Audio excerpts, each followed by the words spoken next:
ఇక్కడ ఈ పార్క్ రావడం, MSME పార్క్ రావడం చాలా సంతోషం అని చెప్పేసి తెలియజేస్తుందా. ఇటువంటివి చేయాల్సిన పాత ఆయన మాజీ మంత్రి ఎమ్మెల్యే ఈ 57 ఎకరాలు ఎట్టుకొట్టేస్తాం అల్లుడికి. రేపు ఎలక్షన్ కమిషన్ 2024 పార్లమెంట్ ఎన్నికలు ప్రకటిస్తుంది. కొన్ని రాష్ట్రాల అసెంబ్లీలు ఇంక్లూడింగ్ ఆంధ్రప్రదేశ్ రేపు ప్రకటన అని చెప్పి ఈరోజు వచ్చింది. ఈరోజు అర్ధరాత్రి జీవో వచ్చింది. మా బ్రో ఎంత కష్టపడ్డాడు అల్లుడి కోసం. ఒక బినామీ కంపెనీ పెడితే 57 ఎకరాలు అలాట్ అయిపోయింది. ఎకరా 15 లక్షలు కూడా అర్ధరాత్రి వేకు లోపల అల్లుడు దాంట్లో ఎంటర్ అయిపోయినాడు. అప్పుడు దాకా అల్లుడికి సంబంధం లే ఆ కంపెనీతో. ఇటువంటి పనులు చేసి చంద్రమోహన్ రెడ్డి నెలకి 20 కోట్లు సంపాదిస్తున్నాడని వస్తుంది సాక్ష్యంలో. మళ్ళీ 100 కోట్లు అని ఆయన చెప్తాడు. నేను నా కొడుకు నెలకు 100 కోట్లు అంటాడు. మళ్ళీ అప్పుడు 1000 కోట్లు అన్నాడు 2016లో. ఈ కోట్లన్నీ ఎక్కడ పెట్టాలో నా వల్ల కావడం లేదా. స్టాకింగ్ పాయింట్ కావాలా. ఆ కరోనా హౌస్ రెంట్కి ఇమని అడిగా, దానికేం సమాధానం చెప్పడు. అది వాడు కడతా ఈ 1000 కోట్లు 100 కోట్లన్నీ దాంట్లో పెడతా అంటే దానికి రెస్పాన్స్ లేదు.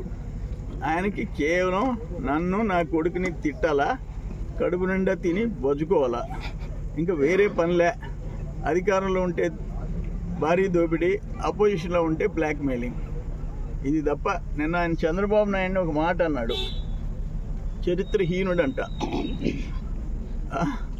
ఇంకా కర్మ ఇంకేం చెప్పాలా. ఈయన 204 చింతామణిలో కాపురం చేశాడు, జైల్లో కాపురం చేశాడు. ఆయన వాళ్ళ బాస్ 16 నెలలు జైల్లో ఉన్నాడు. 43,000 కోట్లు ఇప్పుడు మళ్ళీ కోర్టు ఇచ్చేసింది, నువ్వే రావాల్సిందే, ఫిజికల్గా వాయిదాలకు అటెండ్ కావాలని. వాళ్ళ బాస్ రోజు పోయి నిలబడాలా.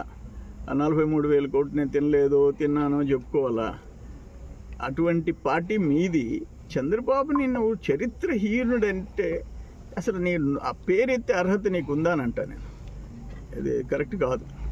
ఓకే, రోజు అంటే మొన్ననే వర్చువల్గా ముఖ్యమంత్రి గారు ఈ MSME పార్క్స్ రాష్ట్ర వ్యాప్తంగా శంకుస్థాపన చేశాడు.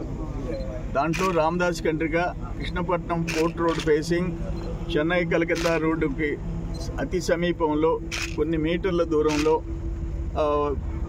ఫస్ట్ 57 ఎకరాల్లో 20 ఎకరాలు ఫస్ట్ ఫేజ్ లేఅవుట్కి టెండర్స్ పిలిచేస్తున్నారు. ఆ పలక మొన్న కలెక్టరేట్లో ఓపెన్ చేసింది, ఇక్కడ ఎరెక్ట్ చేశాం. ఈ కార్యక్రమానికి మనందరూ వచ్చారు.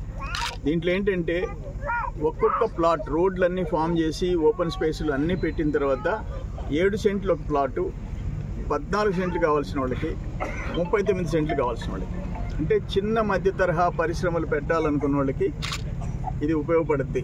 ఎందుకంటే పోర్టు కానీ ఇతర పరిశ్రమలన్నిటికీ దగ్గర, ఇటు మద్రాసు దగ్గర, ఇటు దగదత్ ఎయిర్పోర్ట్ వస్తుంది, కృష్ణపట్నం పోర్టు దగ్గరలో ఉంది. పోర్ట్లు ఎయిర్పోర్ట్లు అన్నిటికీ అనువైన ప్రాంతం రామదాస్ కంట్రీగా.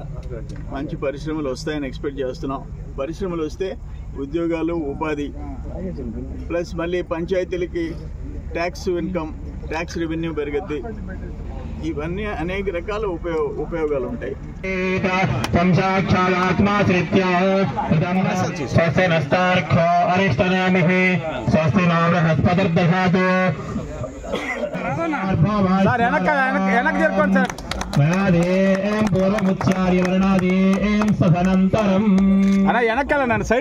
ఎక్కడ పెట్టాలో తెలియటం లేదు.